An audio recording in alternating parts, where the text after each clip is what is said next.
नमस्कार, आप देख रहे हैं हमारी खास पेशकश और मैं हूं आपके साथ शुभेंदु सिंह। जींद के अंदर बहुत सारी तस्वीरें हर रोज बदलती हुई नजर आई, लेकिन जींद का जंगबाज आखिर कौन होगा, इसको लेकर जनता ने अपने मत का इस्तेमाल कर यह तय कर दिया है। लेकिन अब इसका नतीजा आना बस बाकी रह गया है। लेकिन हर कोई यह सवाल पूछ रहा है क्योंकि जींद पर सभी की नजर बनी हुई है। वोटिंग हो चुकी है और इंतजार है 31 जनवरी का, जब वोटों की गिनती की जाएगी। उम्मीदवारों को अब बेचैनी और भी ज्यादा होने लगी है। वहीं पार्टियां अपनी अपनी जीत का दावा कर रही हैं। भविष्यवाणी यह की जा रही है कि जीत उनकी पार्टी की होगी।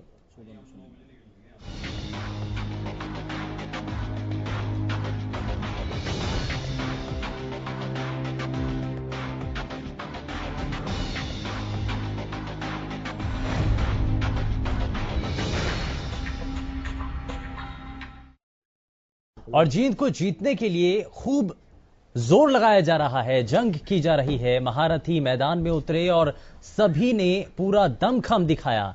अब बारी है नतीजों की, और यानी कि अब पिटारा खुलने वाला है और इस पिटारे के खुलने के बाद यह तय होगा कि आखिर जींद का जंगबाज कौन है।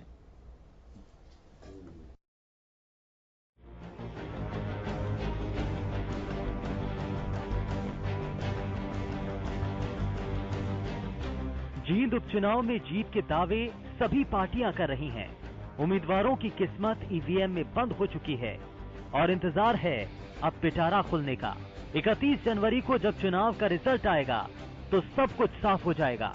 लेकिन उससे पहले जीत और हार की भविष्यवाणी की जा रही है। चुनाव को लेकर गुणा भाग किए जा रहे हैं। जीत की उम्मीद जताई जा रही है, लेकिन जीतेगा कौन, ये सवाल अभी भी बना हुआ है। कांग्रेस अपने उम्मीदवार रणदीप सिंह सुरजेवाला की जीत की भविष्यवाणी कर रही है। कांग्रेस के प्रदेश अध्यक्ष अशोक तंवर ने जीत का दावा किया। वहीं उन्होंने ये भी कहा कि वो हार की जिम्मेदारी लेने को भी तैयार हैं। बड़े मार्जिन के साथ वहां पर जीतेगी। भाई रणदीप सिंह सुरजेवाला वहां के विधायक होंगे और आने वाले समय में जींद जिस तरीके से उपेक्षा का शिकार हुआ, जो बुनियादी सुविधाओं का वहां पर अभाव है, रोजगार के अवसर नहीं, उद्योग धंधे नहीं, और भारतीय जनता पार्टी ने जो जो वायदे किए वो वायदों से मुकरी है। तो ये महत्वपूर्ण मुद्दे हम गांव में, शहर में लेकर के जब गए, लोगों ने पूरा मन बना लिया और इसीलिए पूरी तरीके से हम आश्वस्त हैं। जिम्मेदारी की जहां तक बात है तो अशोक तंवर कभी जिम्मेदारी लेने से जो है पीछे हटने वालों में से नहीं है। हम जिम्मेवारी लेंगे और फिर कांग्रेस को नए सिरे से मजबूत करेंगे। यानी कांग्रेस जीत का दावा तो कर रही है, लेकिन कहीं न कहीं हार का भी डर है। उधर बीजेपी भी जीत का दम भर रही है। बीजेपी अपने उम्मीदवार कृष्ण मिड्ढा की जीत का दावा कर रही है, तो जेजेपी ने दिग्विजय चौटाला के जरिए जंग जीतने की बात कही है।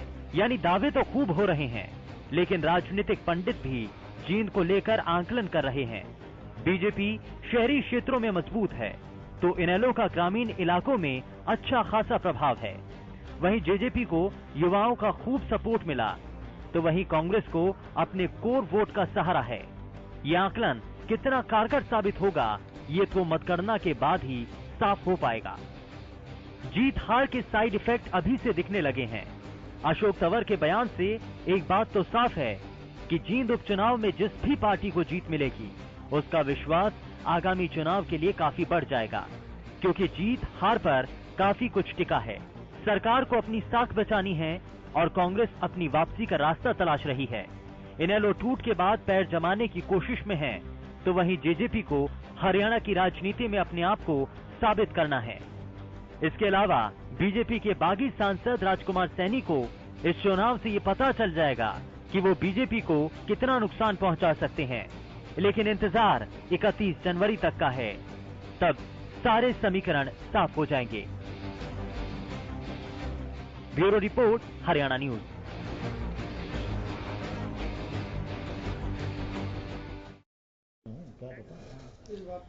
तो जींद उपचुनाव में मतदान बेशक हो चुका है, लेकिन राजनीतिक पंडितों की तरफ से बहुत सारी भविष्यवाणी की जा रही हैं और अलग अलग राजनीतिक दल भी अपनी पार्टी को लेकर आश्वस्त नजर आ रहे हैं। लेकिन इस भरोसे के पीछे क्या कुछ डर भी है? जरा बहुत सारे सवाल हैं, उन्हीं सवालों के साथ इस कार्यक्रम की शुरुआत कर लेते हैं। हमारे साथ कुछ खास मेहमान हैं, सबसे पहले आपको मिलवा देते हैं उनसे। राजनीतिक विश्लेषक प्रदीप नरोला जी हमारे साथ कार्यक्रम में हैं। भारतीय जनता पार्टी से नेता हमारे साथ जुड़ेंगे, उनका इंतजार भी है, लेकिन कांग्रेस पार्टी से प्रवक्ता मनीष खटाना जी हमारे साथ कार्यक्रम में जुड़ चुके हैं। एलएसपी पार्टी से प्रवक्ता प्रदीप भोड़ा जी हमारे साथ कार्यक्रम में हैं और जननायक जनता पार्टी से प्रवक्ता दलबीर धनखड़ जी हमारे साथ कार्यक्रम में जुड़ चुके हैं। सभी का बहुत स्वागत है कार्यक्रम में। लेकिन सबसे पहले जरा मनीष खटाना जी, दिल की धड़कनें बढ़ चुकी हैं, वोटिंग हो चुकी है और अब आज तो पार्टी प्रदेश अध्यक्ष की तरफ से भी कह दिया गया कि अगर कुछ होता है तो उसके लिए हम जिम्मेदार हैं। देखिए, कांग्रेस पार्टी में लगातार लोगों की आस्था और विश्वास दिन प्रतिदिन बढ़ता जा रहा है, जिसका आपने हाल ही में 5 राज्यों में जो चुनाव हुआ वो सबके सामने है। और बीजेपी भाजपा ने जिस तरीके से बाद 5 निगम के भी चुनाव हुए, नहीं बिल्कुल, जिसके बाद भाजपा के जुमले झूठे वायदे वो सब आपने देखे हैं। और जेजेपी का आपने देखा हम हरियाणा की बात करें साहब, आप 5 राज्यों छोड़ दीजिए, आपने देखा निगम की बात कीजिए। और उसके बाद, क्योंकि तुरंत बाद के ये निगम चुनाव थे, उसमें आप ये मानकर चल रहे थे कि बहुत कुछ करिश्मा होने जा रहा है। 5 राज्यों के अंदर जो चुनाव के नतीजे आए थे उसका असर इस निगम चुनाव पर पड़ेगा, लेकिन दूर दूर तक कोई असर नहीं था। चुनाव में आपने एडवर्टाइजमेंट नहीं देखा किस तरीके से उस चुनाव को जातीय चुनाव में बदल दिया गया। और माननीय खट्टर महोदय मुख्यमंत्री जी ने किस तरीके की चुनाव प्रणाली और भाषा और सामग्री और एडवर्टाइजमेंट का उपयोग कर वहां पर लोगों को कैसे चुनाव आयोग गई कांग्रेस पार्टी, वो जी चुनाव आयोग गई कांग्रेस पार्टी, बिल्कुल चुनाव गई, बिल्कुल उसका एडवर्टाइजमेंट की जिस तरीके की पूरी एडवर्टाइजमेंट लगाई और एक जातीय को विशेष उसको बनाकर जो चुनाव लड़ा गया वो सबके सामने है। और जो जींद चुनाव की बात करें तो जेजेपी के आपने देखा होगा वहां कितने बूथ वहां पर खाली थे, वहां सुबह से ही। और जो कांग्रेस के बूथ थे वहां लोगों की बहुत भारी भीड़ थी और 100% कांग्रेस ये चुनाव भारी बहुमत से जीतेगी। लेकिन पार्टी प्रदेश अध्यक्ष की तरफ से तो कहा जा रहा है कि अगर हार होती है तो जिम्मेदारी मैं लेने के लिए तैयार हूं। कोई शंका है मन में, यानी कि कुछ ना कुछ तो डाउट है, तभी ऐसा कहा जा रहा है? देखिए, वो अगर किंतु परंतु राजनीति में जब 2 योद्धा लड़ते हैं तो हार और जीत किसी न किसी के भाग्य में जरूर आती है। तो वो तो अपनी उस चीज के लिए भी आज हार का आभास होने लगा है क्या कांग्रेस को? नहीं, आभास नहीं होने लगा, आभास किसी चीज का नहीं है। लेकिन आज की डेट में कांग्रेस इतनी ताकतवर है कि हर नेता जिम्मेवारी लेने के लिए तैयार है। नहीं, वोटिंग के बाद कुछ खतरा लग रहा है? कोई भी मेरा सवाल इसलिए यही है कि वोटिंग होने के बाद, क्योंकि वोटिंग से पहले तो पूरी तरीके से आश्वस्त थे कि नहीं जी हम ही जीत रहे हैं, पहले नंबर पर हम हैं, लेकिन वोटिंग होने के बाद ये बयान बदल जाते हैं, कहते हैं कि यदि हार होती है तो उसकी जिम्मेदारी हम लेते हैं। देखिए, कितनी अच्छी बात है कि 2014-15 का जब इलेक्शन हम लोग हारे तो हर नेता एक दूसरे के ऊपर कुछ ना कुछ उसको लादने का काम कर रहा था, लेकिन आज हर नेता अपने ऊपर लेने को तैयार है। तो इसका मतलब पार्टी का स्वरूप तगड़ा होता जा रहा है, पार्टी तगड़ी हो रही है। सभी भूपेंद्र सिंह हुड्डा भी ये मानेंगे जी, अगर हार होती है तो भूपेंद्र सिंह हुड्डा भी उनकी एक बड़ी जिम्मेदारी होगी। मैंने कहा कि पार्टी पूर्ण रूप से एक मत है, एकजुट है और सभी एक रूप में इसको स्वीकार करने को इस चुनाव के अंदर ऐसा क्या हो जाता है? आप कह रहे आपने कहा कि इससे पहले का जो चुनाव था उसमें एक दूसरे के ऊपर आरोप बेशक लगा रहे थे, लेकिन इस चुनाव के अंदर ऐसा क्या हुआ? आपको क्या लग रहा है कि रणदीप सुरजेवाला यानी कि उनको ही आगे किया जा रहा है, उनके नेतृत्व में ही अगला चुनाव लड़ा जाएगा?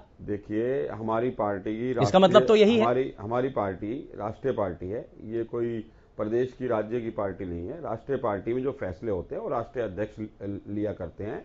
और जो बात कर रहे हैं कि नहीं, आप कह रहे हैं कि रणदीप सुरजेवाला पहले के चुनाव में एक दूसरे पर लादा जाता था, लेकिन इस चुनाव के अंदर सभी एक साथ एकजुट हैं। तो यानी कि अभी तक जो नेता पार्टी के अलग अलग गुटों को एक साथ नहीं ला पाए थे वो रणदीप सिंह सुरजेवाला करने जा रहे हैं। यानी कि उन्हीं के नेतृत्व में चुनाव लड़ाया जाएगा। देखिए, 10 साल 2004 से लेकर 2014 तक चौधरी भूपेंद्र सिंह हुड्डा जी की सरकार रही। 10 साल में उन्होंने नए आयाम स्थापित हुए, विकास के आयाम स्थापित हुए, प्रदेश को नंबर 1 बनाने का काम किया, चाहे वो निवेश में हो, चाहे आय में हो, चाहे रोजगार में हो। यही कारण था कि जनता ने आपको नकार दिया? नहीं, बिल्कुल। और जब हम एक दूसरे के ऊपर इस तरीके की अटकलें करने लगे तो हम पार्टी सत्ता से बाहर हो गई। आज जब दोबारा सभी नेता एक मंच पर एकजुट हैं और सभी अपनी रिस्पॉन्सिबिलिटी लेने को तैयार है, इसका मतलब पार्टी संगठित रूप से तैयार हो चुकी है। यानी कि अकेला चेहरा रणदीप सुरजेवाला का ही है जो कि सभी नेताओं को एक मंच पर लेकर आया है जी। यानी कि रणदीप सुरजेवाला ही ऐसे शख्स हैं जो सभी नेताओं को कांग्रेस पार्टी के एक साथ एक मंच पर लेकर आए। यानी कि इसका मतलब हम ये मैं आपसे वही जानना चाह रहा हूं, मैं आपसे वही जानना चाह रहा हूं। आपका सवाल वाजिब है, मैं आपके सवाल का जवाब दे रहा हूं। आपने बिल्कुल ठीक कहा, मैं उस बात को डिनाई नहीं कर रहा, लेकिन मैंने आपसे आज से पहले भी इसी टीवी पर आपके चैनल पे कहा था कि कांग्रेस एक बड़ी पार्टी है, उसकी बहुत सारी शाखाएं हैं, चाहे एनएसयूआई हो, यूथ कांग्रेस हो, सेवा दल हो, महिला कांग्रेस हो, चाहे अनऑथराइज वर्कर यूनियन, कोई भी उसकी जितनी भी शाखाएं, और हमारा जो पेड़ है उसकी जड़ें बहुत गहरी हैं। राहुल गांधी जी के नेतृत्व में सभी पार्टियां, सभी जितने भी वर्कर हैं, शाखाएं हैं, काम करती हैं, और ये आपने एकजुट इस चुनाव में आपको देखने को मिला। भविष्य में जो चुनाव विधानसभा का और लोकसभा का होगा, आप हमें तो ये भी देखने को मिला कि बलि का बकरा बना दिया। एकजुट एक मंच पर आपको खड़े मिलेंगे। चलिए ठीक है, खैर दलबीर जी के पास चलते हैं। दलबीर जी, चुनाव होने के बाद जनता तो बिल्कुल रिलैक्स मोड में आ जाती है, क्योंकि उन्होंने तो जो करना था उन्होंने तय कर दिया है, लेकिन नेता वोटिंग होने के बाद भी एक कश्मकश रहती है दिल में, एक धड़कन बहुत तेजी के साथ बढ़ी रहती है। अभी भी कुछ ऐसा ही चल रहा है? शुभेंदु जी, सबसे पहले तो मैं आपको बताना चाहूंगा, चुनाव में ऑलमोस्ट मैं जींद में रहा हूं, वहां की जनता ने सबको भरपूर प्यार दिया और शांति से चुनाव ये निमट गया। हालांकि भारतीय जनता पार्टी, वहां का प्रशासन ये दिखाना चाह रहे थे कि शायद यहां कुछ न कुछ घटनाएं घटेंगी, पर बड़े शांति से पूरा चुनाव जनता ने पूरा सहयोग दिया, प्रशासन ने सहयोग दिया, बहुत ही अच्छे तरीके से, किसी तरह कोई घटना नहीं घटी वहां। ये जीत की जनता बधाई की पात्र है। प्रदेश में भाईचारा जिस तरह से कायम होया, भारतीय जनता पार्टी ने हालांकि भाईचारे को छोड़ा नहीं था, परंतु प्रदेश की जनता ने, जींद की जनता ने जो भाईचारा दिखाया, उसकी उनकी सराहना करनी भी जरूरी है। जहां तक धड़कनों की बातें हैं, आप एक बात शुभेंदु जी मान लीजिए, जब से चुनाव शुरू होया था और आज तक हम बातें करेंगे, तो चाहे भारतीय जनता पार्टी की बात करें चाहे कांग्रेस की बात करें, बात जेजेपी की जरूर करेंगे। यही हमारी जीत है। और जहां तक संगठन की दृष्टि से, मेरे बड़े भाई नरूला जी बैठे हैं, अगर कोई कमी हो तो जरूर बताएं मेरे को, मैं सुन के भी जाऊंगा और उसमें हम सुधार भी करेंगे। अगर जींद के चुनाव में अगर सही तरीके से किसी ने चुनाव लड़ा है, जो कार्यकर्ताओं ने चुनाव लड़ा है, कई कार्यकर्ता जमीन पर दिखाई दिए तो जेजेपी के दिखाई दिए। भारतीय जनता पार्टी की समस्या क्या थी सबको पता है, कांग्रेस की समस्या क्या थी। कांग्रेस की मैं आप बताना चाहूंगा, दो बातें मैं उठाना चाहूंगा। एक तो रणदीप सुरजेवाला जी ने, जब सारे ये बड़े नेता कांग्रेस के जब वहां गए हैं राहुल गांधी जी के पास, तो एक लाइन में जैसे खड़े हो जाते सामने, तो उन्होंने, राहुल गांधी ने कुछ बोला, वो चार ने सुन लिया, पांचवें ने नहीं सुना। रणदीप सुरजेवाला वहीं खड़े रह गए, सब एक एक डंग पीछे चले गए, तो सबसे आगे वो आगे, तो उनको टिकट थमा दिया। बैकग्राउंड वो जानते नहीं, ये हिंदुस्तान का इतिहास है। मेरा भाई बेशक बुरा माने, नरूला जी यहां बैठे हैं, अगर मैं भी गलत हूं तो मेरे को जरूर बताएं। एक सरपंच दूसरा सरपंच का चुनाव नहीं लड़ सकता, इसी तरह से एक विधायक जो आने वाले 9 महीने के लिए चुना जाना है, ऑलरेडी विधायक है, ये बातें वहां उठी हैं, मैं ग्राउंड की बातें बता रहा हूं, वो विधायक का ही चुनाव लड़ रहा है। नंबर 2, रणदीप सुरजेवाला जी की एक वायरल हुई एक वीडियो, बड़े अच्छे तरीके से रात के टाइम किसी बहुत ही जागरूक पत्रकार ने बोली, आप क्या मैसेज देना चाह रहे? बोला, मैं कैथल की जनता से अपील करना चाहूंगा, मुझे वोट दें, सपोर्ट करें, और बहुत भरपूर प्यार मेरे को कैथल की जनता से मिल रहा है। चुनाव जींद में लड़ रहे हैं, बात कैथल की कर रहे हैं, वो सब ने सुना है, मैं क्यों अपने पास से इतनी बना रहा। इसी तरह से मैं आपको बताना चाहता हूं, जमीन पर धरातल पर 2 नई पार्टियां वहां जींद में चुनाव लड़ी थी। एक भारतीय जनता पार्टी से निकले हुए राजकुमार सैनी जी, और एक जजपा, जननायक जनता पार्टी, ताऊ की नीतियों से बनी हुई पार्टी, इंडियन नेशनल लोकदल के द्वारा निकाले हुए लोगों की पार्टी, और 2 पार्टियां लड़ी थी। दोनों का भविष्य, Congress, Bharatiya Janata party, Indian national Lokdal, दोनों रजिस्टर्ड पार्टियां। आप ये मान लीजिए, ये एक पैमाना तय हो जाएगा सब पार्टी के लिए, किसी ने कोई कसर नहीं छोड़ी अपनी तरफ से चुनाव लड़ने में, किसी ने भी कोई कसर नहीं छोड़ी। चुनाव के जरिए, उससे पहले, क्योंकि ये माना जा चुनावी रहा साल था है ये, कि जननायक जनता पार्टी का मुकाबला मुख्य रूप से आईएनएलडी से है, क्योंकि ऐसी चर्चाएं भी चल रही थी कि पार्टी से, जैसा कि आप भी कह रहे हैं, पार्टी से हमें निकाल दिया गया और उसके बाद न्यू फॉर्मेशन हुई एक नई पार्टी के तौर पर। सबसे बड़ी लड़ाई आईएनएलडी के साथ, और क्या ये जो चुनाव रहा है, ये दिखाने के लिए काफी है कि अब आईएनएलडी का कोर वोटर जो इससे पहले था और जो बंटवारा हुआ उसके बाद किसके साथ है, ये भी तय हो जाएगा? सर, 2 बातें बताऊंगा। सबसे पहले तो मैं आपको बताना चाहूं, हमारी लड़ाई इंडियन नेशनल लोकदल से बिल्कुल नहीं है। जिस तरह से कांग्रेस है, जिस तरह से भारतीय जनता पार्टी, उसी तरह इंडियन नेशनल लोकदल। कोई गिले शिकवे नहीं, हमारी लड़ाई नहीं, गिले शिकवे नहीं, हमारी अपोजिशन की पार्टियां तीनों। हमारी लड़ाई सरकार से है। हम भारतीय जनता पार्टी से लड़ाई लड़ रहे हैं, जिन्होंने पिछले 4.25 साल में अच्छे काम नहीं किए। उनका नतीजा ये है, वो अपने किसी कार्यकर्ता को टिकट नहीं दे पाए, जो बार बार आप लोगों ने भी उठाई, मैं भी उसी बात को उठाना चाहूंगा। आपको 4.25 साल पहले जब चुनाव है, जब इंडियन नेशनल लोकदल के कैंडिडेट सुरेंद्र बरवाड़ा जी को टिकट दिया, आज जब चुनाव आया, हरिचंद मिड्डा जी जो इस दुनिया में नहीं है, आपको मैं बताना चाहूंगा उनकी मृत्यु क्यों हुई, उनकी मृत्यु का कारण भी सरकारी है। आपको पता रहा हो, आवारा पशु जैसे किसानों को दुखी कर रहे खेतों में, इसी तरह से शहर में भी लोगों को दुखी करे। उनको टक्कर मारी थी एक आवारा पशु ने, उसके बाद उनकी सेहत निरंतर बिगड़ती चली गई और वो इस पोजीशन में चले गए, उनकी मृत्यु हो गई। उसके बाद आपको ध्यान होगा, सबको ध्यान होगा, हरिचंद्र मिड्ढा जी ने जब आखिरी लोग विधानसभा अटेंड की थी, उन्होंने एक शब्द बोले थे, मुख्यमंत्री जी मैं आपको यहाँ रो रहा हूँ, जनता मेरे को ये कई बार लोगों के सामने हम अब पहुंचा चुके हैं ये बातें, क्या वो उस वक्त हुआ था।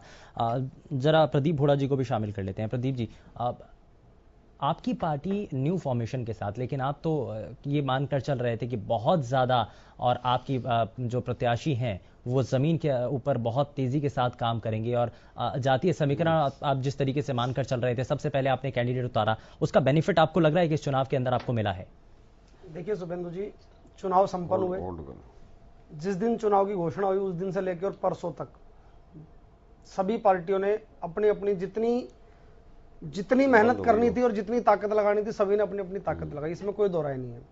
सभी पार्टियों ने, पार्टी की अपनी नीतियां हैं, किस पार्टी ने किस कैडर के हिसाब से, किस तरीके से, किस वजह से किस कैंडिडेट को टिकट दिया, किस कैंडिडेट को मैदान में उतारा, क्या उनकी नीतियां रही, क्या उसके पीछे राष्ट्रीय स्तर के, प्रदेश स्तर के कारण रहे। बात जहां पे आती है लोकतंत्र सुरक्षा पार्टी की, इसमें कोई संदेह नहीं कि लोकतंत्र सुरक्षा पार्टी का पहला चुनाव है। बहुत सोच समझ के भाई पंडित विनोद आश्री जी को वहां पे टिकट दिया गया। सबसे पहले वहां पे पंडित विनोद आश्री जी का नामांकन हुआ, सबसे पहले वहां पे लोकतंत्र सुरक्षा पार्टी का कैंडिडेट डिक्लेयर हुआ। और देखिए किसने क्या किया, कौन क्या कर सकता है, ये बात हमें अब करनी बहुत ज्यादा जरूरी है कि अब आगे कौन क्या करेगा। लेकिन मैं आपको इस चैनल के माध्यम से विश्वास दिलाऊंगा कि जींद की जनता ने बिल्कुल अपना मन बनाया, और जिस कैंडिडेट के लिए उन्होंने पिटारा बंद किया 28 तारीख को, 31 तारीख को खुल जाएगा, कोई बहुत दिन बचे नहीं है। कल के दिन और शाम की बात है, परसों इस चीज का खुलासा आपके सामने हो जाएगा, किस पार्टी को, किस नेता को, चाहे वो भारी रहा, चाहे वो क्षेत्र का रहा, चाहे वो राष्ट्रीय पार्टी का रहा, चाहे वो प्रदेश स्तरीय पार्टी का रहा, या हमारी और जेजेपी की तरह नई पार्टी का कैंडिडेट रहा, किसको जींद का सरताज बिल्कुल बिल्कुल जंगबाज कौन होगा, कौन ये तय जींद हो का जाएगा। जाएगा। लेकिन मेरा एक विशेष अपील मैं इस चैनल के माध्यम से जरूर करना चाहूंगा। देखिए मैं कह रहा हूं इस चैनल के माध्यम से, लोकतंत्र सुरक्षा पार्टी ने अपना कैंडिडेट, बहुत अच्छा कैंडिडेट उतारा, और लोकतंत्र सुरक्षा पार्टी जीत में, इसमें कोई दोहराई नहीं। ठीक है, चलिए वो जनता ने तय कर दिया है, और बस मैंने वही अपनी आपने बात खुद ही कहने से कहा, पहले खुद कहा हाँ, कि जनता तय कर चुकी है कौन वहां का सरताज और जंगबाज होगा। लेकिन एक विशेष अपील, मैं यहाँ पे 2 राष्ट्रीय स्तर की पार्टी के कैंडिडेट प्रवक्ता बैठे हैं, हमारे भाई नई पार्टी के प्रवक्ता बैठे, इंडियन नेशनल लोकदल के हमारे बीच में नहीं आए, और कई लोगों की प्रदेश स्तर, राष्ट्रीय स्तर में सरकार रही। मेरी तो सिर्फ एक ही विनती इस वहां से कि जो ये बाई इलेक्शन हुआ, ऐसा होना चाहिए कोई भी कैंडिडेट सामने निकल के आए। देखिए हमारा तो आ ही रहा है, हम तो नीतियों के साथ इस राजनीति में आए हैं, लेकिन जिन लोगों ने आज तक राजनीतिक रोटियां सेकी और आज तक वो इस क्षेत्र का विकास नहीं कर सके, कम से कम इस बार जींद की जनता का विकास और जींद का विकास होना निश्चित है और तय है, और आप भी इस अपील को। ठीक है, कार्यक्रम में हमारे साथ प्रवीण चंद्र वशिष्ठ जी भी कार्यक्रम में जुड़ चुके हैं। बहुत स्वागत है प्रवीण जी आपका कार्यक्रम में, और वो स्काइप के थ्रू हमारे साथ कार्यक्रम में जुड़ रहे हैं, उनके पास चलें। लेकिन एक जरा रिएक्शन प्रदीप जी से ले लेते हैं। प्रदीप जी, यहाँ हमने सभी राजनीतिक दलों के प्रवक्ताओं को सुना है, और जिस तरीके से अब स्टेटमेंट जो थोड़ा सा अंतर आया है, वोटिंग से पहले जो स्टेटमेंट थी कि हम जीत रहे हैं और हम सबसे पहले नंबर पर हमारी पार्टी है, लेकिन अब वोटिंग होने के बाद अब स्टेटमेंट दूसरे तरीके से बदल गई है। अब स्टेटमेंट भी हो चुका है कि हो सकता है शुभेंदु थोड़ा सा उत्साह कम हुआ हो, लेकिन अभी भी सब जीते हैं अपने, जो कह रहे हैं सारे जीत की बात कर रहे हैं। इसमें देखिए बात सीधी सी है कि ठीक है, जब तक आपको हार डिक्लेयर नहीं हो जाती तब तक योद्धा को हार माननी भी नहीं चाहिए, जीत हर हमेशा जीत का दावा करना चाहिए। लेकिन राजनीतिक दलों ने जींद में चुनाव लड़ा है, और ये बात ठीक है कि इस बार का जो चुनाव ऐसा रहा कि जनता ने भ्रमित किया सभी राजनीतिक दलों को। नेता अब तक गोली देते आए थे, पहली बार मैंने देखा है कि नेताओं को गोली दी है जनता ने। हर आदमी जींद से दिन में कैंपेन करके शाम को जब घर में घुसता था तो जीता हुआ महसूस करता था। जींद की जनता ने ऐसा रंग दिखाया इस बार। देखो जहां तक वस्तु स्थिति है, मैं आपको बता दूं कि जिस तरह से ग्रामीण इतिहासों में, इलाकों में उत्साह देखा गया जेजेपी का, अगर वो उत्साह वोटिंग में तब्दील हो गया है तो जेजेपी फेवरेट है। और दूसरी तरफ जिस तरह से शहरी क्षेत्र में बीजेपी का उत्साह देखा गया, अगर वो उत्साह वोटिंग में तब्दील हो जाता है तो ये दोनों दल जींद के चुनाव में पहली और दूसरी स्थान पर रहेंगे। और वोटों का अंतर बहुत ज्यादा नहीं होगा। मात्र 5,000 के बीच में, 0 से 1 से 5,000 के बीच में ये जीत होने वाली है। लेकिन एक जहां तक मेरा अनुमान है, ये अनुमान है, मैं भविष्यवाणी नहीं करता। लेकिन प्रदीप जी, एक चीज और है कि पिछली बार के मुताबिक जो वोटिंग परसेंटेज था वो पहले के मुकाबले बढ़ा है, और हम जब भी इस तरीके की चर्चाएं करते हैं तो उसमें ये मानकर चलते हैं कि जो सिटिंग में जो भी वहां पर एमएलए या जो भी गवर्नमेंट रहती है तो यदि ज्यादा वोटिंग होती है तो वो अगेंस्ट जाती है। तो देखिए मैं आपको बताऊं, ये बात ठीक है, लेकिन आप ये भी देखिए ना कि बाई इलेक्शन जब भी होता है सरकार फेवरेट होती है। सरकार के पास सरकारी तंत्र, सरकार के पास एक तो पूरा लोगों में ये एक चीज होती है कि आपके 9 महीने भी हैं, अगर 8 महीने भी हैं, तो अगर कोई दल विकास कर सकता है तो वो सरकार है। बाकी के लोगों से आप बहुत ज्यादा अपेक्षा नहीं कर सकते, क्योंकि वो किस मुद्दे पे, किस बिना पे विकास करेंगे। तो ये भी फेवरेटिज्म होता है। खाली यही नहीं कि भाई अगर वोटिंग ज्यादा होती है तो वो सत्ता पक्ष के लिए फेवरेबल नहीं होता, लेकिन एक दूसरा माहौल भी है कि जिसकी सरकार होती है उसको भी फेवरेबल होता है। ये दोनों पहलू हैं। ये बाई इलेक्शन के अंदर अलग जी, ये बाई इलेक्शन में दोनों पहलू हैं। और मेरा मानना है कि इस बार चुनाव जिस तरह से लड़ा गया, चारों पार्टियों को, जिस तरह से मैं आपको बता दूं कि कांग्रेस जिसका जहां उसमें भी उत्साह देखा गया, 3 पार्टियां ऐसी थी जिनके पास खोने के लिए सब कुछ था, 2 पार्टियां ऐसी थी जिनके पास खोने के लिए कुछ नहीं था। जो 0 पे थे, आगे आके जितना भी, चाहे वो 100 तक बढ़े या 90 तक बढ़े या 60 तक बढ़े, जिस आंकड़े पे जाएं, वो उनके लिए पाने के लिए, चाहे वो जेजेपी हो या लोकतंत्र, लोक सुरक्षा पार्टी जो है इनकी पार्टी हो। बाकी 3 जो 2 नेशनल दल हैं और एक मेन पार्टी हरियाणा की है आईएलडी, इनके पास, इनके बचाने के लिए इनके पास सब कुछ था, खोने के लिए था। जो हालत इस चुनाव में आईएलडी की हुई है, जिसमें बहुत ज्यादा उत्साह नहीं है, क्योंकि लोगों ने शायद कहीं आईएलडी की जगह पे जेजेपी को एक्सेप्ट कर लिया है इस चुनाव के। लेकिन कांग्रेस पार्टी की क्या वस्तु स्थिति है? अगर हम देखें, जैसा कि मैं सवाल भी कर रहा था मनीष जी से, कि यदि इस चुनाव के अंदर, जैसा वो कह रहे थे कि एक मंच पर इस चुनाव के अंदर सभी लोग आए लेकिन इससे पहले नहीं था, तो यानी कि रणदीप सुरजेवाला का इसमें करिश्मा, या फिर ऊपर से आला कमान की तरफ से ऐसा निर्देश था कि आपको इस चुनाव के अंदर एकजुटता दिखानी होगी। तो यदि रणदीप सुरजेवाला को चेहरा बनाया जाता है तो क्या आला कमान, जो अभी तक सभी नेताओं को एक साथ एक मंच पर नहीं ला पाया था, वो क्या हो सकता है? शुभेंदु, इस चुनाव में मेरा जहां तक अनुमान है, कोई भविष्यवाणी नहीं है, इस चुनाव में अगर कांग्रेस को कुछ प्राप्त हुआ है तो सारे नेताओं का मंच पे एक साथ एकजुट होना ही ये प्राप्त हुआ है।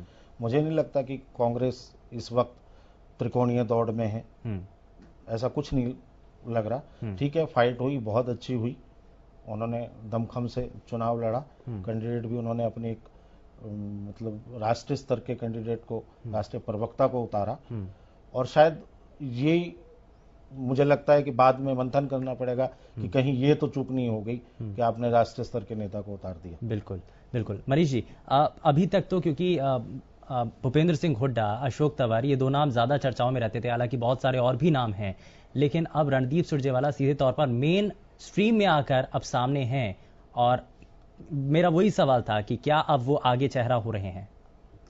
ये लड़ाई शांत होने की जगह और ज्यादा बढ़ तो नहीं जाएगी? मैंने आपको पहले भी बताया कि कांग्रेस राष्ट्रीय पार्टी है, और राष्ट्रीय पार्टी में राष्ट्रीय अध्यक्ष की मौजूदगी में, राष्ट्रीय अध्यक्ष जब चुनाव जीतकर जो विधायक आते हैं, विधायक दल का नेता को चुनने का अधिकार राष्ट्रीय अध्यक्ष और पार्टी के सभी नेता करते हैं।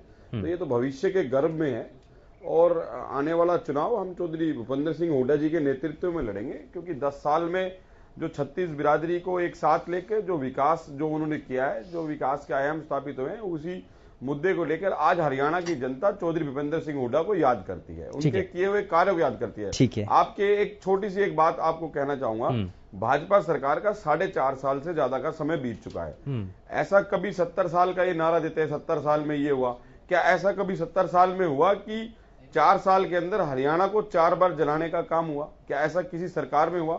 4 बार पैरामिलिट्री फोर्स यहां लगाई गई? क्या भाईचारे का जितना खात्मा इस सरकार ने किया, क्या ऐसा कभी हुआ? जितने आज लोग हरियाणा की जनता बेरोजगार है, क्या ऐसा कभी हुआ? ठीक है, जरा जवाब भी ले लेते हैं, बहुत सारे आपने सवाल कर दिए हैं, बहुत सारे सवाल कर दिए। जरा प्रवीण चंद्र वशिष्ठ जी से भी जरा उनको भी शामिल कर लेते हैं। प्रवीण जी, बहुत सारे ये आरोप लग रहे हैं कि आपने हरियाणा को जलवा दिया, विकास हुआ नहीं, और यही सब मुद्दे जो हैं इस बार के उपचुनाव के अंदर उठाए भी गए दूसरे राजनीतिक दलों की तरफ से। महसूस क्या हो रहा है अब, क्योंकि वोटिंग तो हो चुकी है, अब क्या मन में क्या चल रहा है? शुभेंदु जी, सबसे पहले तो मैं आपको ये कहूंगा कि जींद का ये जो चुनाव है, ये लोकतंत्र के लिए एक हरियाणा की राजनीति में एक स्तंभ के रूप में काम करेगा, और ये दिशा एक नई दिशा गति जो है विकास में विकसित होगी। जहां तक ये आरोपों और प्रतिआरोपों की बातें हैं, तो जो मेरे इसके प्रवक्ता जो है मनीष खटाना जी जो कह रहे हैं, मैं सीधा साधा इनका एक जवाब ये देना चाहूंगा कि अगर इन्होंने इन विषयों को रखा है इस जींद के चुनाव में, तो जींद की जनता आने वाले समय के अंदर अपनी वोट के द्वारा इनको जवाब दे देगी। दूसरी बात, भाजपा के प्रवक्ता होने के नाते मैं आपको ये भरोसा दिलाना चाहता हूँ कि जींद की जनता बहुत ही सुलझी हुई है, राजनीतिक परिपक्वता उनके अंदर है, और जींद की भलाई के लिए अब तक जो जींद का शोषण पिछली किया, अपना राजनीतिक कैरियर यहाँ से बनाया और उसका मिसयूज किया, जींद की जनता के चुनाव में अपना वोट के द्वारा जवाब देगी। जहां तक हरियाणा को जलाने की बात है, नौकरियों के सवाल जैसे मनीष खटाना जी ने उठाए, तो मैं मनीष को ये बताना चाहूंगा कि हमारा जो संकल्प 80,000 नौकरी का था, माननीय चलिए ठीक है प्रवीण जी, जरा एक सवाल और मैं पूछना चाह रहा हूं आपसे। 42,000 भूपेंद्र सिंह हुड्डा जी ने, नौकरी हम दे चुके हैं। ठीक है, भूपेंद्र सिंह हुड्डा ने कहा कि बैलेट पेपर के जरिए चुनाव होना चाहिए, ईवीएम पर भरोसा नहीं है। हाँ, मैं इस विषय पे आ रहा था। जब ये हार की तरफ करती है कांग्रेस, तब ये ईवीएम के ऊपर अपना ठीकरा फोड़ती है। मैं इनसे पूछना चाह रहा हूं कि अगर इनको ईवीएम के ऊपर भरोसा नहीं है, तो इन्होंने उसके खिलाफ दायर कर बायकॉट क्यों नहीं किया? ठीक है, जरा जवाब ले लेते हैं खटाना जी, आप बताइए। नहीं, बायकॉट करना क्या हर चीज का हल है? नहीं, आप जो हार का ठीकरा, नहीं, आप हार के ठीकरे की बात कर रहे हैं। 5 राज्यों में आपका सुपड़ा साफ हुआ, तो वो आप उसको क्या मानते हैं? हरियाणा का पीएचडी पढ़ा हुआ लड़का, हरियाणा में आज पीएचडी पढ़ा हुआ ग्रुप 4 की नौकरी, ग्रुप बी की नौकरी के लिए आवेदन कर रहा है। आपने हरियाणा का सदर कहां पहुंचाया? आप ये बताएं। एक पीएचडी पोस्ट ग्रेजुएट और वो ग्रुप बी की नौकरी के लिए आवेदन कर रहा है, उसकी नौकरी लगी है। ये सरकार ने काम करा है, ये सरकार के काम है। भाजपा सरकार में पीएचडी या तो पकौड़े चलेगा या ग्रुप बी की नौकरी ज्वाइन करेगा। बहुत बढ़िया, आपने देश में और प्रदेश में जो एक तरक्की और विकास के नए आयाम स्थापित किए हैं, उसके लिए हरियाणा और देश की जनता। अच्छा खटाना जी, एक चीज तो बता दीजिए, बैलेट पेपर के जरिए पूर्व मुख्यमंत्री ने डिमांड रखी कि बैलेट पेपर के जरिए होना चाहिए चुनाव। क्या वाकई में आप ये मान रहे हैं कि आज इतना समय आगे और हम टेक्निकल इतना ज्यादा फॉरवर्ड हो चुके हैं, तो अब भी हम बैलेट पेपर के जरिए चुनाव करवाएं? देखिए, आपका सोचना और बोलना जायज है, लेकिन आप ये देखिए, 70 साल में ऐसा कभी नहीं हुआ जब लोकतंत्र की हत्या हुई हो। सुप्रीम कोर्ट के जज जब खुद आकर प्रेस कॉन्फ्रेंस करते हैं, ठीक है, आपकी सरकार के समय में भी ईवीएम, देखिए आप सुनिए, जो तानाशाही सरकार है, जिसको किसी से कोई लेना देना नहीं है, इस सरकार को विश्वास इस पे करना हरियाणा और नहीं, यानी कि जो 3 राज्यों के अंदर आपकी सरकार बनी है, नहीं, जो 3 राज्यों के अंदर आप 5 राज्यों के अंदर चुनाव हुए, 3 राज्यों के अंदर आपकी सरकार बनी, तो यानी कि वो भी गड़बड़ी है, उसमें भी गड़बड़ी हुई? ठीक था। नहीं, गड़बड़ी राजस्थान में ये 30 सीटों पर, पंजाब में हुआ, वहां भी गड़बड़ी हुई, पंजाब में हुआ, वहां भी गड़बड़ी हुई। पर जो सर्वे आ रहा था, नहीं, ईवीएम, एक बात करिए, ठीक है, जरा ठीक है, दलबीर जी। समेंदु जी, मनीष जी को मैं 2-4 बातें पूछना चाहूंगा, अगर आज ये जवाब दे जाएंगे तो बड़ी अच्छी बात होगी। एक तो भाई मेरे को ये बता दो, जींद में 10 साल पहले आपका राज था, माननीय भूपेंद्र सिंह हुड्डा सीएम होते थे, रणदीप सुरजेवाला जी एक बार पीडब्ल्यूडी मिनिस्टर, एक बार परिवहन मंत्री होते थे, याद है? जब भी हम रोहतक की सीमा से बाहर, मतलब जींद की सीमा में घुसते थे, रोडों के क्या हालत थे बताने की जरूरत नहीं है, नंबर 1। नंबर 2, आज आपने एक बहुत बड़े दिल की बात कर दी और बड़ी दिक्कत आएगी आपको, मैं फिर सवाल दोहराऊंगा तो शायद सबको याद आ जाएगा। आपने कही भूपेंद्र सिंह हुड्डा के नेतृत्व में हम चुनाव लड़ेंगे। आज लड़ाई आज भी यही हो रही है, सारे विधायकों ने कही भूपेंद्र सिंह हुड्डा के नेतृत्व में लड़ाओ, नहीं तो हम सब हारेंगे। आप जो है, मैं तो शुभेंदु जी को अभी कहता हूं, इनके प्रदेश अध्यक्ष को, किरण जी को, आप सुरजेवाला जी को एक बार फोन पर लेके कहो आपके प्रवक्ता ये बोल रहे हैं, अगर ये 10 मिनट यहाँ बैठे रह जाए तो मैं चैलेंज करता हूँ, ये बैठा बैठा अगर 10 मिनट यहाँ बैठे रह जाए तो अभी वो यही कह देंगे बिल्कुल गलत बोल रहे हैं, वो कहेंगे तो इनको ये मैं चैलेंज, आप लगवाइए फोन प्लीज, मैं आपसे मांग करता हूँ इस बात की, आप एक फोन लगवाइए तंवर से, किरण जी से, रणदीप सुरजेवाला जी से, बार बार तो यही सवाल उठता है ना कि अशोक तंवर जी की पार्टी के अंदर चल रही है क्या? वो मैं एक बात बता रहा हूँ, प्रवक्ता जी तंवर जी से आप पूछ सकते हो, तो फोन उठाते हैं। दूसरी बात कोई बात नहीं, चलो ये इनका मैटर है, जो बोल रहे हैं जनता समझेगी, सुनेगी। मैं अपने मित्र फिर बोलना जब नंबर आए, अभी नहीं, ठीक है। मैं एक और पूछना चाहता हूँ मेरे भाई, मैं ये पूछना चाहता हूँ, ऐसी क्या विपत्ता थी जब माननीय भूपेंद्र सिंह हुड्डा के पूर्व मुख्यमंत्री थे, तब किरण चौधरी आरोप लगाती थी क्षेत्रवाद का, अशोक तंवर जी लगाते थे क्षेत्रवाद का, राव इंद्रजीत जी लगाते थे, सुरजेवाला जी लगाते थे, आपको ध्यान होगा चौधरी वीरेंद्र सिंह लगाते थे।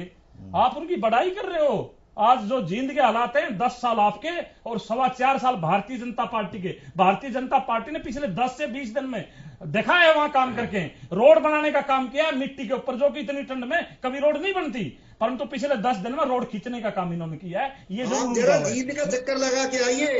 मैं जींद में रहा हूँ, जो हालत है अर्बन स्टेट की सेक्टरों की आप देखो, ऐसी कॉलोनियों की भी हालत, ऐसी गांव की भी हालत नहीं है। जरा एक ही करके गांव में आप जाइए, ठीक है, कहीं भी आप जाइए। ठीक है, एक मिनट प्रवीण, ठीक है प्रवीण जी मैं जरा आता हूं आपके पास, जरा सवालों का जवाब भी ले लेते हैं, प्रदीप जी को भी शामिल करेंगे। सबसे पहले मैं अपने बड़े भाई और जसपा के प्रवक्ता धनखड़ साहब और भी का निर्माण किया गया, ठीक है प्रवीण, हाँ प्रवीण जी आते हैं, सर आते हैं आपके पास एक मिनट, ठीक है खटाना जी जरा जवाब दे दीजिए। भ्रमित करने का प्रयास कर रहे हैं ना, उसका जवाब हाँ जवाब दे रहे हैं जी, जवाब दे रहे हैं। सबसे पहले तो मैं जजपा के प्रवक्ता बड़े भाई धनखड़ साहब को जवाब दे दूं, जो कह रहे हैं कि 10 साल आपका राज था, आपने क्या काम किए जींद में। तो मेरे से उम्र में, तजुर्बे में काफी बड़े हैं, और चौधरी भूपेंद्र सिंह हुड्डा जी की इन्होंने बात करी।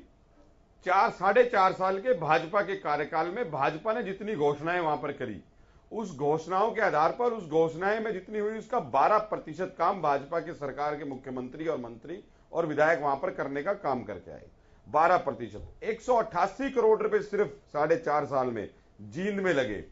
भूपेंद्र सिंह हुड्डा जी की 10 साल की जो बात करी, भूपेंद्र सिंह हुड्डा की 10 साल की जो बात करी, तो चौधरी रणबीर सिंह यूनिवर्सिटी जो अकेली 500 करोड़ रुपए की यूनिवर्सिटी है, चौधरी भूपेंद्र सिंह हुड्डा ने बनवाने का काम करा।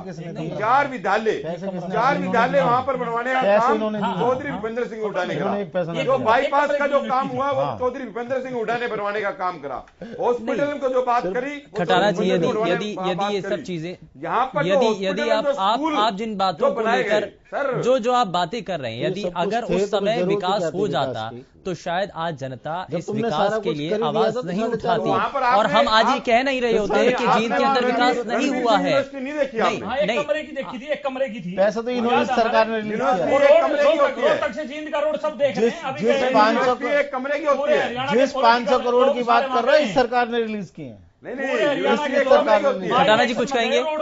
चलिए ठीक है, बहुत सारी चीजें अभी भी हैं। रोड की क्या तुमने सिर्फ नाम रखा उसका, ठीक है, जब इन लोगों ने काम करवाने का काम किया। शुभेंदु जी देखो, सुनो, देखो इसमें कोई दो राय नहीं है। जो भाई साहब बता रहे हैं कि भारतीय जनता पार्टी की देखिए सरकार है, प्रशासन है, कहीं ना कहीं सरकार ने और प्रशासन ने अपना पूरा दमखम दिखाया और कहीं ना कहीं बहुत ही इस चुनाव के साथ भेदभाव किया और मिसयूज किया, इसमें कोई दो राय नहीं है। लेकिन अभी बड़े भाई मनीष जो बता रहे हैं, अभी जो इन्होंने एक बात कही कि पीएचडी का जो बंदा है वो डी ग्रेड की जो है नौकरी के लिए अप्लाई कर रहा है, नौबत कैसे, ठीक है, नौबत कैसे आई? मैं इनसे सिर्फ यही पूछना चाहूंगा कि मान लेते हैं कि वो नौकरी 12वीं पास वाले विद्यार्थी के लिए थी, तो 4.25 साल में तो 12वीं पास वाला पीएचडी नहीं कर सकता। ठीक है। अगर पीएचडी वाला बंदा इस काम में डी ग्रेड के फॉर्म भर रहा है, तो अगर वो 12वीं पास की नौकरी है, तो 12वीं पास वाला 4.25 साल में ना तो पोस्ट ग्रेजुएशन कर सकता है ढंग से, ना पीएचडी कर सकता है। पहली बात। दूसरी बात ये, अभी जो है लाइन से इतने सारे यूनिवर्सिटियां, स्कूल, कॉलेज, विद्यालय और 500 करोड़ जो भूपेंद्र सिंह हुड्डा जी घर ले गए, कहां लगा दिए पता नहीं, ये इतना सारा जो गिनवा रहे हैं, मैं घर ले जाने का काम तो राजकुमार सैनी का है। कोई बात नहीं, सुनते रहो। हम आपके बीच में नहीं बोले, सुनते रहो। आप सुनते रहो। आप हमने राजकुमार सैनी जी घर ले गए। चलिए ठीक है, ठीक है, एक ठीक है, आपको सांसद बनाया, आप उस पार्टी चलिए वो विषय से अलग है, लेकिन हम उम्मीद कर रहे हैं, हम आज अगर ये उम्मीद कर रहे हैं कि फल अच्छा हो, तो कम से कम उसके लिए पेड़ पौधा उस हिसाब से लगाना चाहिए। ठीक है, ये अलग विषय है। ठीक है, एक छोटे से ब्रेक के लिए प्रदीप जी यहाँ रुक रहे हैं, एक छोटे से ब्रेक के लिए जरूर रुक रहे हैं, लेकिन ब्रेक के उस पार जरा ये भी देखने की कोशिश करेंगे कि जींद इलेक्शन को लेकर, क्योंकि जनता की तरफ से वोटिंग हो चुकी है, लेकिन जो दिलों की धड़कन है वो बड़ी हुई है, बहुत सारी बातें अभी रहती हैं ब्रेक के उस पार।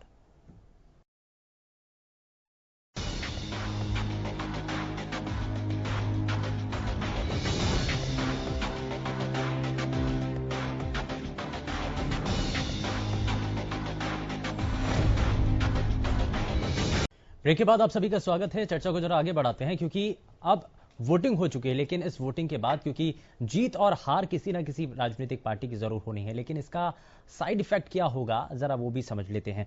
प्रदीप जी के पास जरा चलते हैं। प्रदीप नरोला जी, जरा एक चीज तो हम समझ लेते हैं कि जाहिर सी बात है, इस पूरे चुनाव के अंदर कोई भी एक पार्टी जीतेगी, बाकी सभी पार्टियों की हार होनी है। लेकिन अगर भारतीय जनता पार्टी पूरी तरीके से ताकत के साथ इस वक्त मैदान में रही, कांग्रेस पार्टी ने कैंडिडेट ऐसा उतारा जिसके बाद पूरा माहौल ही बदल गया, और जननायक जनता पार्टी की तरफ से कैंडिडेट पूरी ताकत के साथ मैदान में, और तमाम जो दूसरे राजनीतिक दल थे, लेकिन किसी एक पार्टी, यदि भारतीय जनता पार्टी या किसी भी एक पार्टी की जीत होती है, तो किस पार्टी के जीतने से किसको ज्यादा फायदा होगा? और यदि कोई पार्टी ऐसी है जो हारती है, तो वहां ये मान लिया जाए कि उसका राजनीतिक अंत या फिर पतन की तरफ वो आगे बढ़ जाएगी? कौन सा ऐसा दल? शुभेंदु, पहले तो मैं आपके एक कथन से बिल्कुल मुतमईन नहीं जी कि एक पार्टी की जीत होगी जींद में। ये चुनाव ऐसा है कि इसमें कई पार्टियां जीतेंगी। कैंडिडेट हो सकता है उनका हार जाए, लेकिन कई पार्टियां जीतेंगी, क्योंकि जेजेपी और लोकतंत्र सुरक्षा पार्टी ये पहली बार मैदान में है। मैंने पहले भी कहा कि उनके पास खोने के लिए कुछ नहीं है, लेकिन पाने के लिए बहुत कुछ है।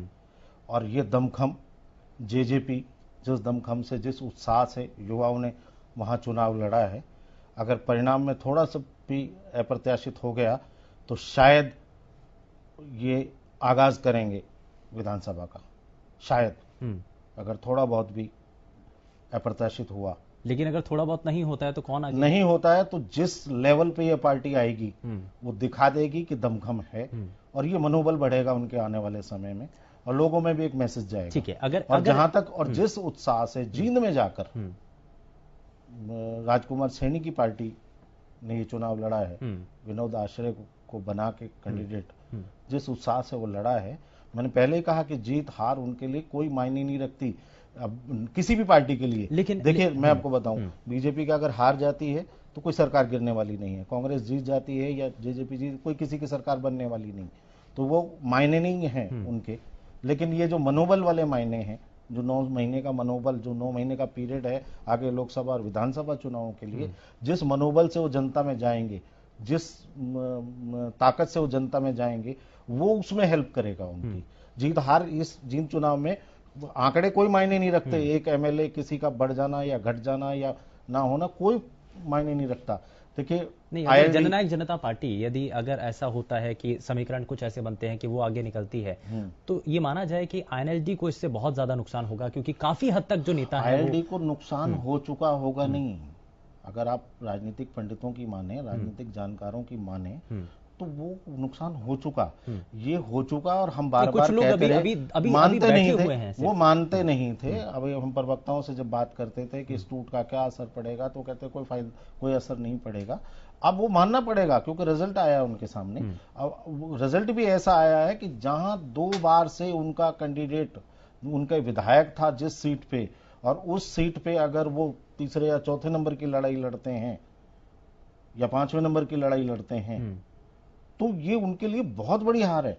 और ये वो मानने को मजबूर होंगे कि वाकई बच्चों ने डेंट डाल दिया पार्टी पे। जैसे वो बच्चों की बात करते थे कि बच्चे क्या करेंगे, तो बच्चों ने डेंट डाल दिया पार्टी पे। तो ये बात मैं आपको बता दूं कि यहाँ जीत हार विधायक के लेकिन आने वाले चुनाव के लिए आईएनएलडी के लिए ये चुनाव आने वाला समय जो है और भी ज्यादा मुश्किल बहुत कठिन होने वाला है कि जो मैसेज जाएगा एक लोगों के बीच में, अगर जींद जैसे गढ़ में जहां आप 10 साल से लगभग 9.5 साल से अपना प्रभुत्व बनाए हुए हो, पिछला चुनाव बेशक सुरेंद्र बरवाड़ा ने 2200 वोटों से हारा हो, लेकिन सुरेंद्र बरवाड़ा भी आईएलडी से निकले हुए हैं। बिल्कुल। तो वो चीजें मायने रखती हैं। आपका जहां गढ़ हो, जहां आपने कांग्रेस को बाहर कर दिया हो 10 साल के लिए, और उस गढ़ में अगर आप अप्रत्याशित रूप से इतने नीचे आ जाते हैं तो वाकई डेंट मार दिया बच्चों ने। बिल्कुल। ठीक है, जरा दलबीर जी, अगर ऐसा होता है, कुछ समीकरण हैं आगे आने वाले चुनाव के लिए, और सबसे पहले तो इस सीट के लिए भी कुछ नीति होंगी, कुछ योजनाएं होंगी, कुछ कार्यक्रम होंगे। जींद के विकास को लेकर तो बहुत सारे राजनीतिक दल, मनीष जी भी बहुत दावा कर रहे हैं कि उनके 10 साल के अंदर तो बहुत कुछ कर दिया गया था। हालांकि भारतीय जनता पार्टी के समय में क्या हुआ उसको लेकर सवाल आप लोग भी खड़े करते हैं, लेकिन कुछ सोचा है जींद के लिए क्या होगा? जी, सभी जानते हैं हमारी पार्टी का उदय जींद की धरती से हुआ है, वहीं से पार्टी का नाम। और चुनाव में तो यहां तक हमने, जैसे चुनाव में गए लोगों के बीच का हमने जमा जींद की पार्टी, ये भी हमने नाम वहां देने का काम किया। वाकई जींद पिछड़ा हुआ, इसमें कोई शक नहीं है। आने वाले समय में जैसे भी जनता ने अगर हमें मौका दिया तो आने वाले 8 से 9 महीने का समय बचेगा, तो दिग्विजय चौटाला जी, मैं वायदा करके जा रहा हूं आपसे, मुख्यमंत्री को चैन की नींद नहीं लेने देंगे। हमेशा जींद ही जींद, जिस तरह से वो वायदे करके गए, एक वायदे को याद दिला के वहां काम कराने का काम करेंगे। वाकई जींद पिछड़ा हुआ, इसमें कोई शक नहीं। जहां तक मैं, हालांकि नरूला जी ने सारी बातें खोल के रख दी, पर मैं एक बार फिर थोड़ा सा दोहराना चाहूंगा। कांग्रेस के पास जिस तरह से कैंडिडेट ये लेके आए, ठीक है, कांग्रेस इकट्ठी मानते ही हो गई, पर कैंडिडेट पर उंगलियां उठने का वाजिब वजह थी। वाजिब वजह ये थी, जो व्यक्ति विधायक है तो विधायक क्या बनना चाहते हो, ये पूछी गई, वहां पत्रकारों ने पूछी, आम जनता ने भी पूछी, आप विधायक हो, विधायक ही बनना चाहते हो? आपकी पार्टी के लोगों ने भी भुनाया इस मुद्दे को? नहीं, हम बिल्कुल करें, हर जगह आपने बात उठाई है। जहां तक कांग्रेस की हो गई बात, भारतीय जनता पार्टी के पास हैरानी इस बात की है, 5 साल पूरे होने को हैं, 4.5 साल तो मान ही लो सेंटर में राज हो गया, और आज कहते हैं पूरी दुनिया की, पूरी देश की सबसे बड़ी पार्टी हमारी भारतीय जनता पार्टी है, कार्यकर्ताओं के लिहाज से भी। आप देख लीजिए, पुराने 4.25 साल पहले भी इंडियन नेशनल लोकदल का कैंडिडेट उन्होंने उतारा, लेकिन अब भारतीय जनता पार्टी के पास अपने मौके होते हैं, कोई मौके होते हैं, अपने कार्यकर्ताओं को आगे बढ़ाने का मौका मिलना चाहिए। वहां लोग इनके पास थे, हालांकि कभी ये जींद में जीते नहीं आज तक, तो एक मौका देना चाहिए था, वो भी एक उदार का कैंडिडेट लिया है।